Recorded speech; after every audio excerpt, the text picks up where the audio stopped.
Hello, good evening, and welcome back to another episode of Minds on Guard, where we're learning how to guard our minds against all of the manipulations and attack that we come under today here in the 21st century. I want to begin tonight's video with a question. Are there discernible differences in the brain development of a child who can read well as opposed to one who struggles with reading? We have been focused on the subject of literacy in America, specifically the decline in literacy rates throughout the 20th century and into today. It is my view, as well as many highly respected educators, that the public schools of our country have adopted as their core curriculum methodologies which create a systematic process of dumbing down our students that has been in place really since the early 1900s. One of the major areas of concern with respect to this degradation of the minds of our youth is the way that reading is taught. Tonight, we're going to take a more detailed examination of the effects on the mind of children when they are exposed to faulty methods of learning, specifically learning to read. There really are only two methods to choose from when learning to read: the one which guarantees success and the one which guarantees failure. I will make the case that this situation truly is black and white, and for decades now, we've been causing harm to our children by deliberately setting them up to fail when it comes to learning how to read. There are many reasons for this outcome. Our public schools have been under the control of what are essentially morally bankrupt ideological zealots for close to a century now. The administrative bodies and bureaucratic behemoths of government and the private interests funding the adoption of education policies have a stranglehold on our nation's minds and lives. The teachers who are educating our children have been through their own version of indoctrination and likely do not understand the harm that they're causing. And all the while, parents have absolutely no idea what is going on, which is a symptom of the long-term results of this kind of dumbing down to which I am referring. Our trust in the systems of society has been built on lies and manipulations, which continue to take advantage of our collective, underdeveloped critical reasoning capacities.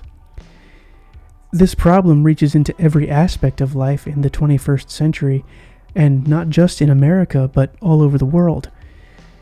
My fear is that we're past the point of no return, yet even so, we have to talk about what has happened. We must look at the harm being done to our children and our minds if we're going to have any hope of righting the wrongs and taking back control of our lives from those who seek to keep us dumb and controllable. So let's take a look at the processes at work in the brain of a budding reader and see what we can learn to hopefully help guard the minds of the next generation of kids.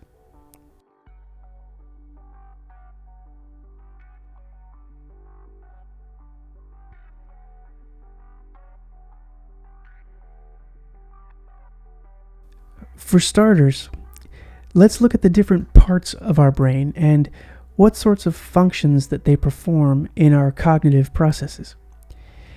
It's important to understand what goes on under the hood, so to speak, as it will provide the basis from which we may be able to understand the inherent flaws in the prevailing methodologies of teaching reading. We spoke briefly about the differences between left and right brain functions and the most basic way to approach the differences between the two hemispheres of our brains in last week's video.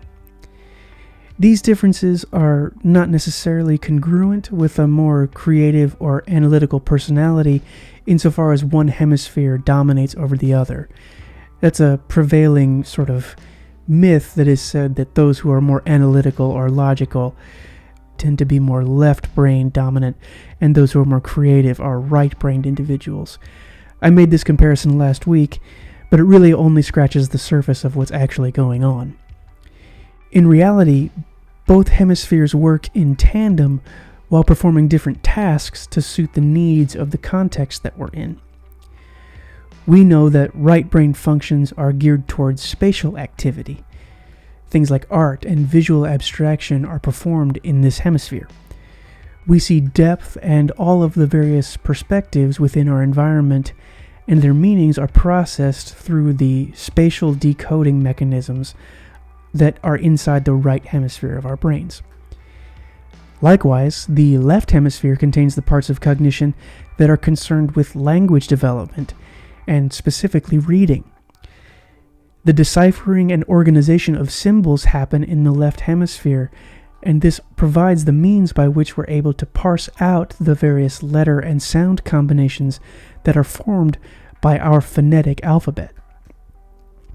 Studies have shown that words get filtered into a distinctly different area of the brain than pictures or visual stimuli that contain spatial depth. Faces are a great example of this.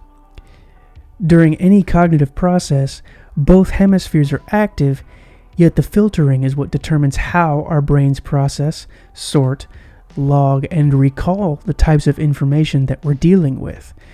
Certain types go to the left, and certain types go to the right.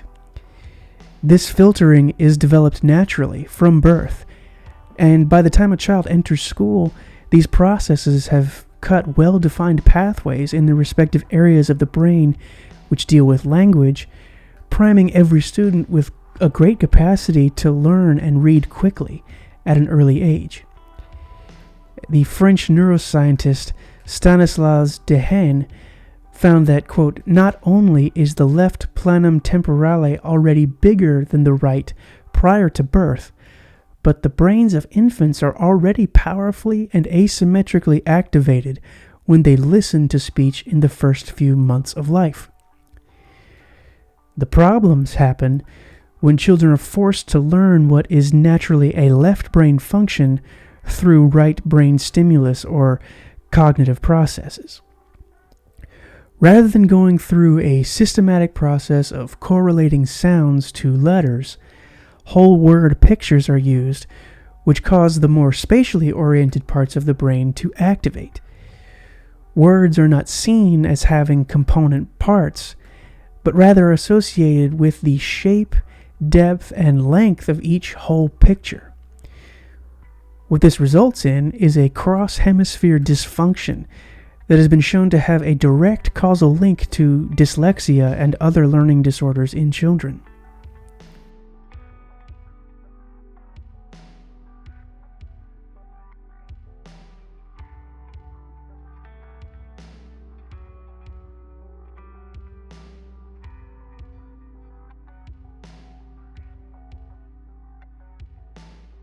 In his book, Reading in the Brain, Dr. Dehaene wrote, "Literacy drastically changes the brain, literally. The literate brain obviously engages many more left hemispheric resources than the illiterate brain, even when we only listen to speech. Most strikingly, literacy did not only alter the brain activity during language listening tasks, but also affected the anatomy of the brain. The rear part of the corpus callosum, which links the parietal regions of both hemispheres, had thickened in the literate subjects. This macroscopic finding implies a massive increase in the exchange of information across the two hemispheres, perhaps explaining the remarkable increase in verbal memory span in literates. This means that literacy has a very positive effect on the functioning of a child's brain." Dehaene also discovered some very important data in children who are illiterate. He wrote that the comparison of the dyslexic with their respective control groups reveal a clear anomaly. A whole chunk of their left temporal lobe was insufficiently active. Furthermore, this reduced brain activity was observed at the same location and to the same degree for all three nationalities. The left temporal lobe seems to be systematically disorganized. This decrease in temporal lobe activity was found in adults who had suffered from lifelong reading deficits, but reduced activity can also be seen in young dyslexic children aged from 8 to 12 years old. When children are trained to identify whole word pictures before they understand the underlying components of the sounds of each letter within any word they're trying to read, they are creating a literal disorganization within their cognitive processes. The whole word method of reading actually creates and reinforces the development of reflexes, which eventually become a block in the mind from being able to see the alphabetic and phonetic structure of the words. They literally do not appear in the visual processing of a person trying to learn to read. To be fair, both the phonetic method and the whole word method create reflex responses in the mind of the reader. Yet the key differences are such that one method trains the brain to learn the core structure of language, resulting in true long-term skill development and therefore learning, while the other literally puts the cart before the horse and creates confusion that is merely masked as learning in the short term. The only major study that's been done to determine how a child actually learns to read using the whole word method was done in 1914, and it found that there is no single systematic operation which can be identified as an effective method to learn by the whole word methodology. In fact, the study found that a child will develop any number of heuristics that are holistically developed within the child, which change and morph depending on a wide range of factors such as time, frequency of certain word exposure, and difficulty of the words being learned. The longer a child is forced to learn through their own holistic methods, the more disorganized things become, and ever more sophisticated heuristic reflexes are created in the mind of the illiterate person, which really serve as some kind of survival mechanism so that they're able to get through their days. As we've said before, to be able to read is to be able to think. This is due to the strengthening of the cross-hemisphere communication networks that develop from well-organized functioning within the mind. When both hemispheres perform their respective functions well, our spatial and analytical modes of reasoning provide the depth of understanding that's needed to think and reason well about the world.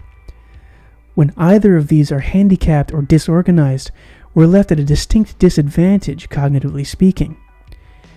Ultimately, those who have had to rely on the holistic survival reflexes well into adulthood really have been harmed by the system that was meant to prepare them for success in life.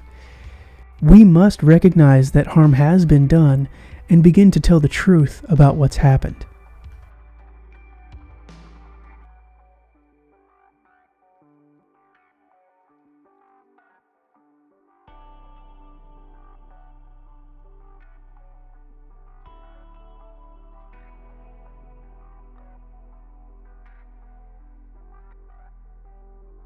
Something else that must be understood and noted is that children are being diagnosed with dyslexia even before they enter grade school. This is before they've even had a chance to be exposed to either systematic phonics or a whole word curriculum, and their minds are already being altered in ways that create learning and thinking problems.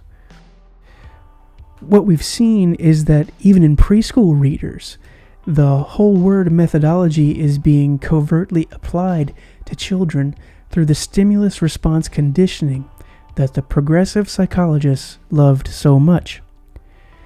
One of the most prominent examples of this can be seen in the Dr. Seuss books.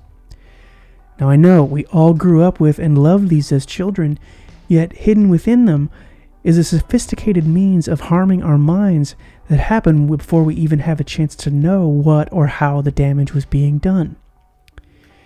It turns out that these seemingly simple books were not what they appeared to be.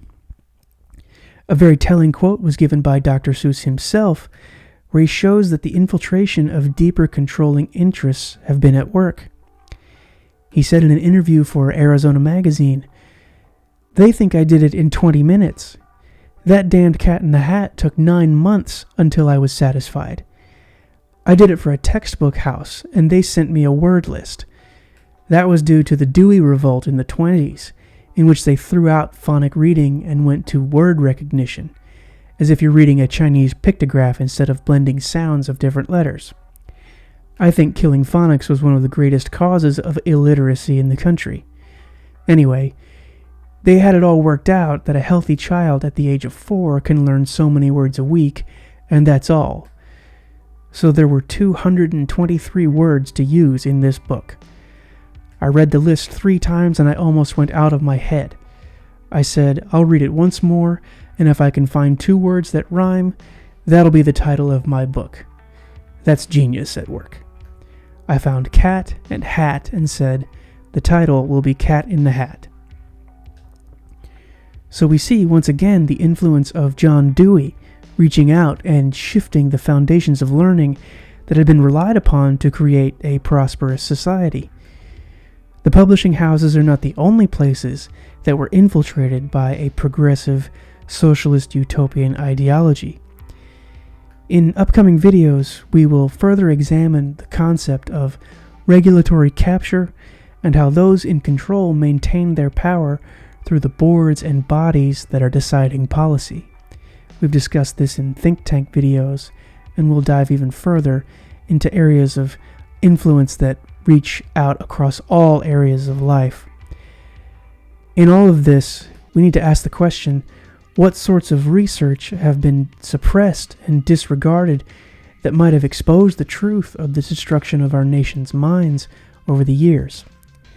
Is there any way that we can fight back?